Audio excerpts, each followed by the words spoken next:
They had an empty yurt and you're like, I'm in. Literally. It's something that as women we do a lot, is like tell ourselves that we can't do something or we're not strong enough. Myself to take care of myself, kind of no matter what. I think that's what's really come out of it. More meaningful and expansive relationships with ourselves and others if we let that shit go. Welcome back to my YouTube series called Facial Features, where I bring in a friend of mine or a special guest and we chat about a topic that they're passionate about while I give them a facial in my space. In today's episode number 2, we have my friend Kaylee talk about off-grid living, her experience and where she started with off-grid living, and her current situation living in a yurt.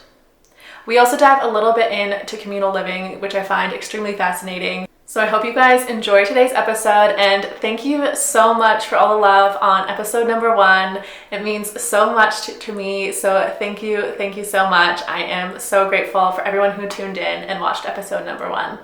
Without further ado, enjoy this conversation with Kaylee. All right, so welcome back to episode 2 of my Facial Features. Today we have a friend of mine, Kaylee, and we're going to talk about living off-grid and kind of just go wherever the conversation takes us. So why don't you start off with telling us a little bit about yourself and how you also got into off-grid living. I'm Kaylee. About me. I do web design for spirit-led, women-owned businesses. How did I get into off-grid living? I used to do hair for 6 years, living in a city, super busy and successful career. And one day I was meditating and it came to me that I was pretty much nothing about my life was what I actually wanted it to be, and all the things that I was told were supposed to make me happy were not making me happy. And I ended up like 2 months later retiring from hair and selling all my belongings pretty much. My partner into a motorhome. That's how I started off-grid living. We moved to BC and lived in a motorhome with solar power, and I kind of just did my web design stuff wherever we were. And now I'm living in a yurt, which is really awesome. I love it so much. It is the most beautiful, relaxing space ever. It's so nice. Yeah. Something like really special about living in a round space. Mm-hmm. I never really considered it until I was living in there, and it's like a little womb cave. Yeah. It just feels good. Like the energy of the round space feels so different than square. Yeah, you're really right. It does. It feels like the one time when I was there, it felt like very like warming, cozy, and like it did kind of feel like a cozy little cave. I loved it. Yeah, it's really special. Kind of showed up in my life. I went to visit friends, so I live on a communal land there's 5 of us out there right now, and I went to visit friends for the weekend with a group of people, and I kind of just never left. That's how it happened. They had an empty yurt and you're like, I'm in. Literally. Yeah. Yeah, they offered it to me. They're like, you're cool. You can stay. And I like could not think of a reason not to stay. I was looking for my own space after my partner and I separated, and like really wanted to get out of the city. And I really love living off grid. I like the routine of it, and like having to build fire every day and collect firewood and no running water. It's just like there's so many different elements and layers to it that I think it's just like such a great experience to have, especially coming out of a long-term partnership. Yeah, it's like feeling more empowered in being able to like do all these things by myself, and yeah, I love that. yeah. All right, so we're just putting on my beautiful peony oil here before we start the gua sha. It smells so good. It's my absolute favorite oil in the universe. Love it so much. So my next question for you is, what are some things you've learned about yourself since kind of more specifically being in your yurt? I feel like a lot of things. Because how long have you been out there? I've been out there for 5 months, I think. Okay. It is. So not super long. I think whenever people meet me, they are like, "Oh, I thought you'd been out here for like a year or more." Yeah. I think it's because it really suits you. Yeah, I really love it. Yeah. I feel like it's younger me's like dream. I always think of like, wow, if little me knew that I would be living in like basically a tree house in the forest, she would die. Yes. Yeah, I feel like I've learned a lot. Just also living like more in harmony with nature. Also just a lot about life in general.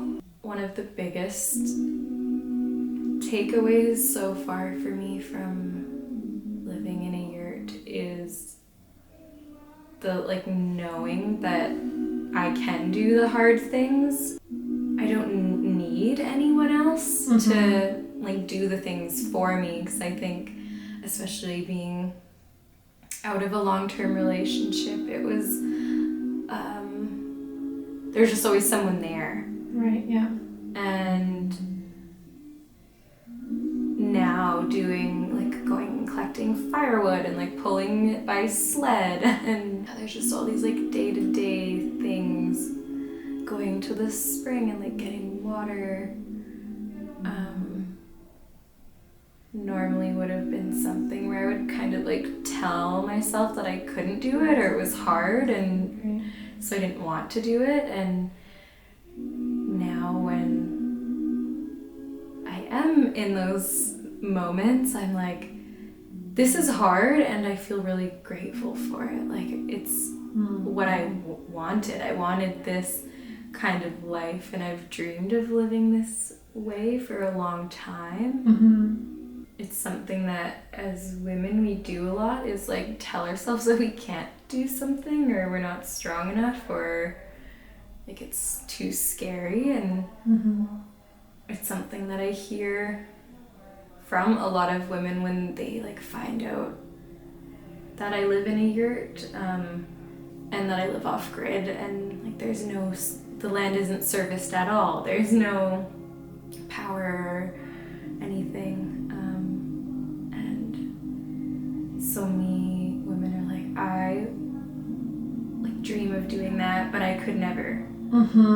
Yeah, I hear that a lot too. Yeah. And we're like, yeah, I'm not strong enough, or like I wish I could do that, or yeah, just iterations of that, and I think that's one of the reasons that I'm doing it too, is to show other women that you can do it. Yeah. Because I feel like so many people would look at me and never assume that I live in a yurt off-grid and you know, I just always want women to know that like we can do it whatever the fuck we want. Yeah. We're so capable and have so much like untapped strength and power that we just don't even know exists, or we like try to dismiss. I think that's the biggest thing that I've been learning and really like deeply knowing is true, not just like understanding it. It's like resonant in the body as truth. Yeah. What would you recommend to women who have kind of that limited belief of like, I can't do this, or I'm not capable of doing this, or I don't have that strength? What would you recommend to them if they were like in that situation where it's like, oh, I would love to live off grid, but like I don't think I could ever do it, but I would love to. Yeah, I think it's interesting because I feel that kind of collectively we're shifting out of wanting to live in like a state of separateness. We really were craving community and like the village and like our tribe, and especially as women, I feel we really need community and sisterhood. I feel that more and more kind of community lands are like popping up. Oh yeah, I agree with that for sure. Yeah.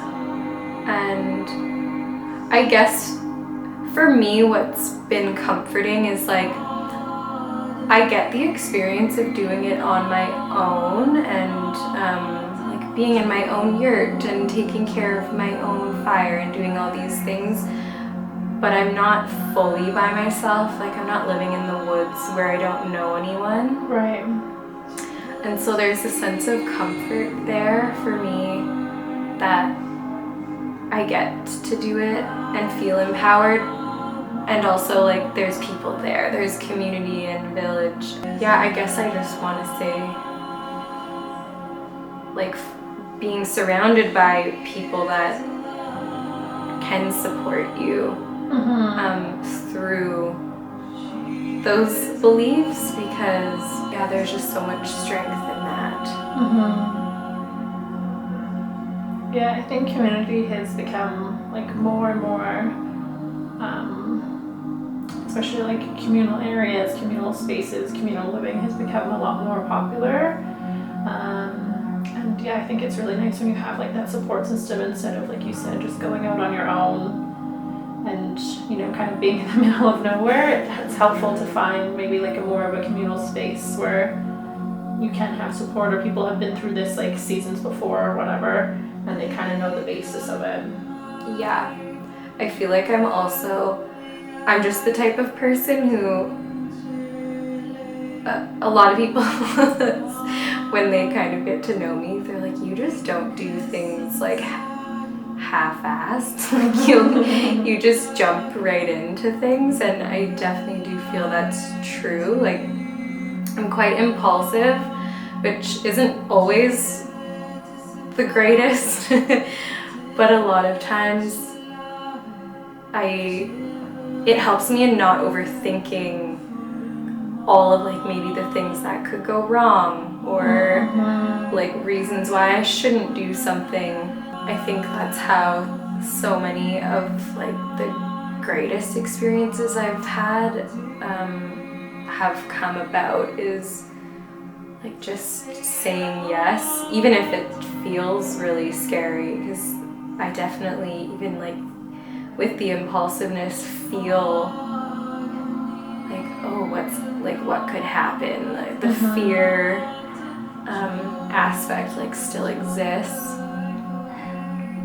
I think it's something that I've been really working on, like not letting dictate how I live my life, and like what exists on the other side of that fear, and what kind of person will I be like when I get to face whatever fear is there. I feel like fear sometimes is also like a sign that you're excited to do it. Like you're scared, but like in a good way.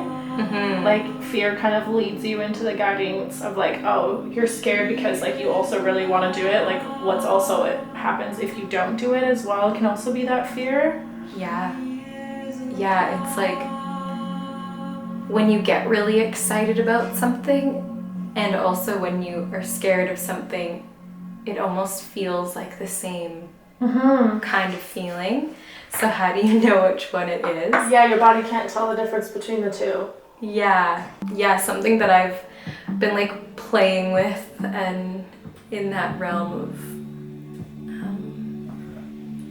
like discovering greater joy, and I think that that's only really possible when you put yourself in new scenarios to have those experiences and push your limits a bit, and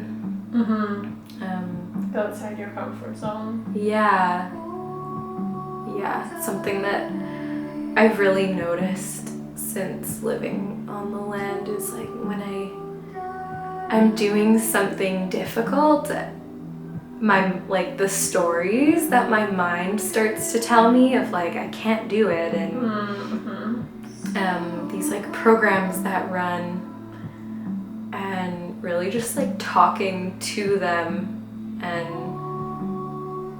like, actually I'm fucking strong, I can do this, like yeah, it's not that bad, like I asked for this is what I wanted, and like even if it's hard, I'm grateful. And how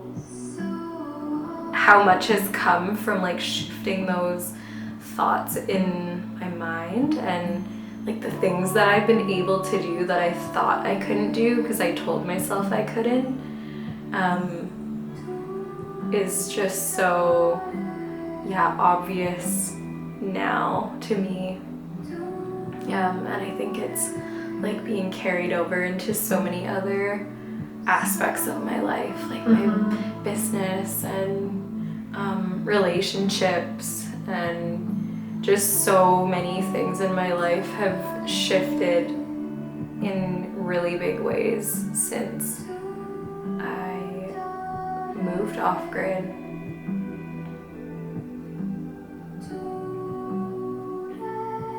So what would you say is the hardest part or the best part about living where you do?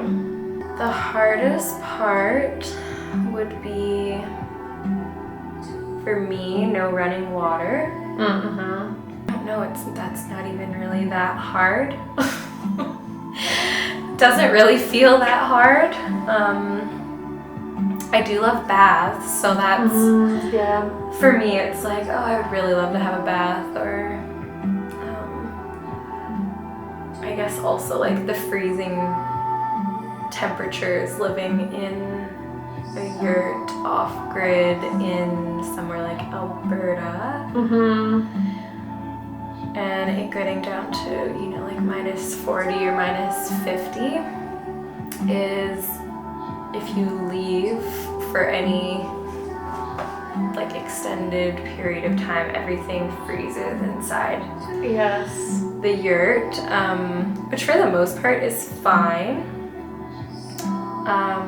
One thing I didn't really consider is like coming back to the yurt and all my water is frozen. Right. And like I have a dog, and luckily my dog eats snow.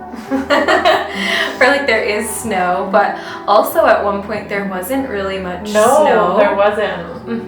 And so that was a little bit of a challenge. Like, oh, I was anticipating when it's cold to be able to collect snow and use it for things like dishes and kind of like reserving my drinking water a bit more.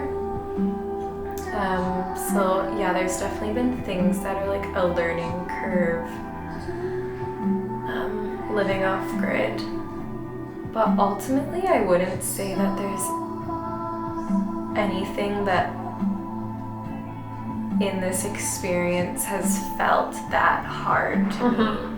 More so like maybe a little bit inconvenient. Right.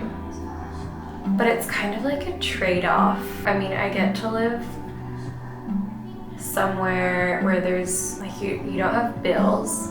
Yeah. That's amazing. It's helped me in my business a lot, like be able to have more faith and trust in my business, because there's not the like extreme pressure of needing this much money for my bills every month that there is living in the city. I just feel like I get to be more in flow, living off grid, and living like much more in harmony with the land. You just notice the cycles. It's so much more obvious, and yeah, the moon, and you know what the stars are doing, and what animals are like hibernating or not. And I really just feel like it's connected me to my inner child so much more, being on a land that has like such expansive forest and different environments, I guess. There's all kinds. There's like wetlands, and there's like mossy forests and open fields, and so many amazing things and places to explore. Yeah. I think that's my favorite. Living in like a smaller space just also kind of forces you outside. Yeah. Which sometimes is what we need. Yes, 100%. To be forced outside, especially with like technology and everything. It's so easy to just not spend time outside, and when I don't, now that I typically do spend a lot of time outside, whenever I don't, I like just can really feel it in such a real way. Where, yeah, I think when I was living in the city, it's just kind of everything's a bit of a blur. All the energies combine. You don't really know what's yours and what's someone else's. It's really hard to navigate your own like inner landscape in the city. Yeah, because I feel like you're like there's so much going on and there's so much stimulation, and then when you're more in tune with nature, you kind of feel a little bit more grounded than when you're like you said, when you're disconnected for a little bit or you don't go outside as much. You can really feel that like heaviness on your body. You don't feel so like free and like light. Yeah. This will be your first spring in the yurt, right? What are you looking forward to about spring in there? I feel like I'm really excited to like watch the nature come back to life, and like have the animal, like start seeing more animals and stuff like that. I really loved being there as the season shifted, with like the birds flying south for the winter and stuff. Like you would just hear almost every day, every morning around like 10:30, you would hear like the geese flying over. It was like clockwork every day. It's just so interesting to notice those like patterns, and yeah, I guess just like start piecing together how it all works. Not that we can ever know everything how it all works, but yeah, just getting to be more like immersed in it, I think, is the biggest reason that I enjoy this lifestyle. Yeah. I also don't feel like this is exactly how I'm gonna live forever. Yeah. I really enjoy living off grid and like in community, and that's something that I would like to continue. And I'm also realizing through this experience that I would be really happy with like a little bit more luxury. Yeah, like maybe some running water. Yeah, and like if I could live on land where there was like a fresh water source, like a river running through it or near or something, that would be huge. Like a little bit more space, I think, would be really nice. Mainly just because I also like hosting, and I definitely can make it work in my space, but it would be nice to have like a bit more space. And a huge, I don't know if I want to say the word lesson, but like experience that I wanted to have was how little I could live with. Right. I feel like I've had that, and it turns out I can live with really minimal things. Even like propane running out and like cooking on a fire instead for a few weeks. I was like, oh, okay, like I thought I also needed that, but I don't need that. And yeah, I'm grateful that I know that, and I can like trust myself to take care of myself kind of no matter what. I think that's what's really come out of it. So my second last question for you is, because I don't know if it's because you live where you do or it's just your personality or what you've cultivated within yourself, but I feel like you're really in touch with like your wildness in yourself, and it's one of the things I just like love about you. What would you say for people to kind of get more in touch with that innate part of them? Well, first of all, thank you. Yes, of course. I definitely don't feel that is something that's always been, well, I feel like it's always been there, and I think it's always in all of us, but it's not always something that is like paid attention to or cultivated or allowed to be expressed. And so, yeah, I grew up, I think I attribute a lot of the experience that I'm having at this time in my life to growing up on an acreage for part of my childhood.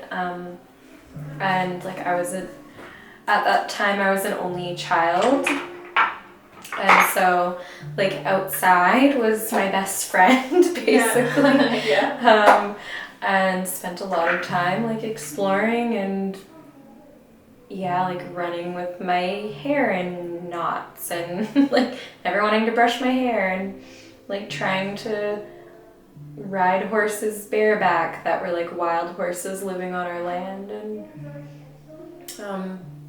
I think I'm just remembering that part of me that was kind of like squashed out of me moving here in junior high.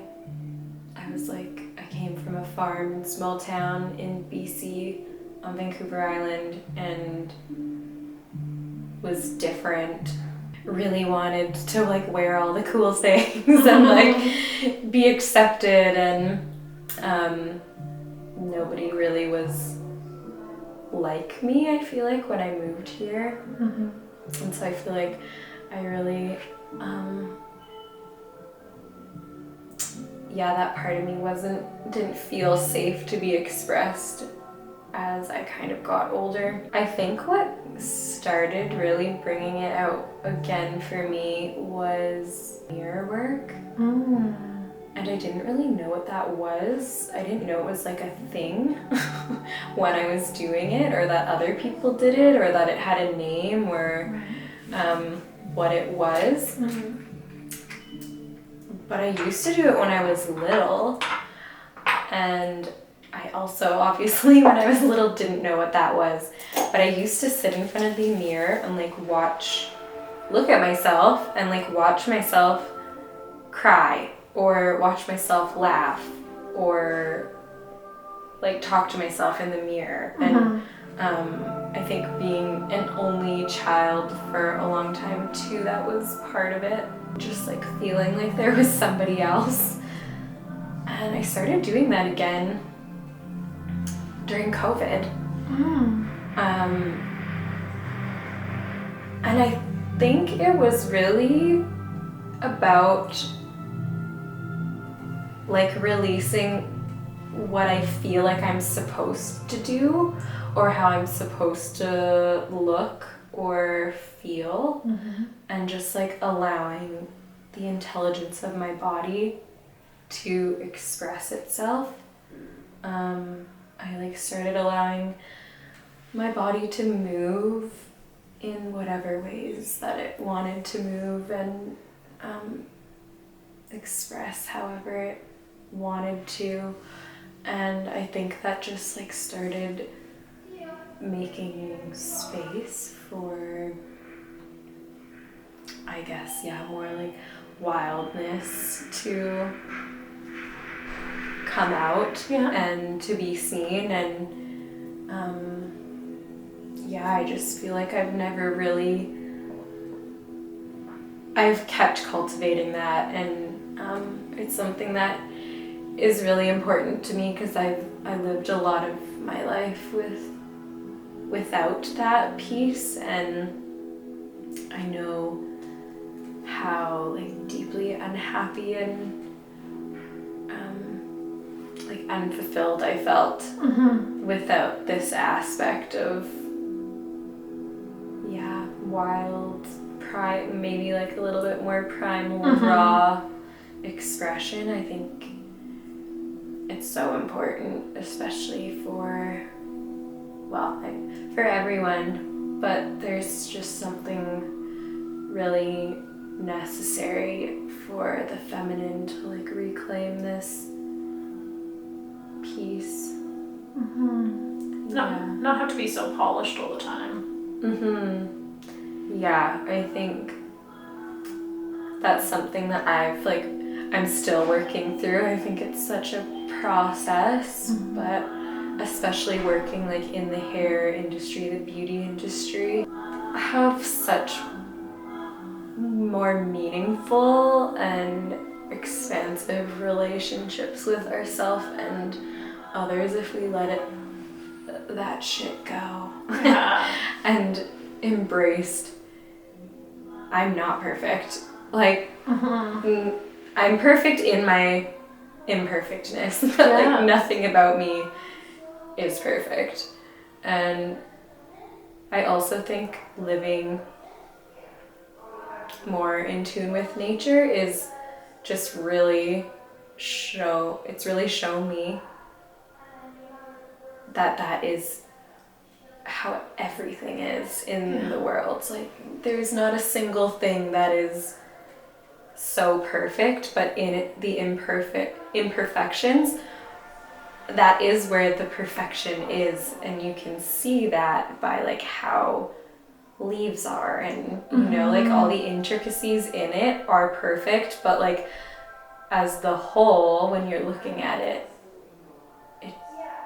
it doesn't look that way on the surface. And so it's like, okay, we can actually, like that can be true for us, you know, we can allow ourselves to be seen in this like disheveled, maybe not fully put together, fully, you know, organized state, and still be beautiful and worthy of everything. Perfectly imperfect. Yeah. Alright, so my last and final question for you, which is a question I'm going to be asking everyone, is what is your self-care routine, or what are your favorite self-care rituals? This is something that I've been really like, I guess, working on, or asking myself too, is like, how do I want to show up for myself, and like what ways do I show up for myself, because I show up for other people all the time. And like, why is there maybe some resistance in treating myself the same as I would treat other people? And so yeah, like self-care and ritual and like self-ceremony have been really important to me lately, especially, and really at the forefront of my life. And I think it's really important and necessary, especially in our like patriarchal society that we currently live in, that's really emphasizes like the go, go, go hustle kind of mentality, and celebrates that, is like winding down and having some like coming back into your feminine state, and also starting your day in your feminine state of like flow and nurturing. Things I have been working on are like proper nourishment. Also something that I started doing, especially since I feel I've been really busy with my web design. And currently I'm at a stage of like building foundations with that, and in that stage is a lot of time spent on my computer, which is something I've been like resisting, because it's kind of the opposite of what is important, or like the thing that I'm after in this life is not more time on technology. So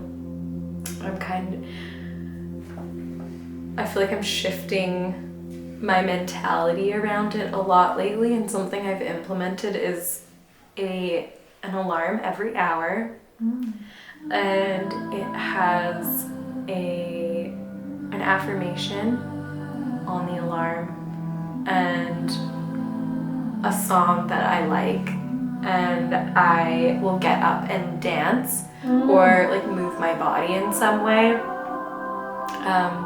for the whole song at least, and usually it goes on longer than that.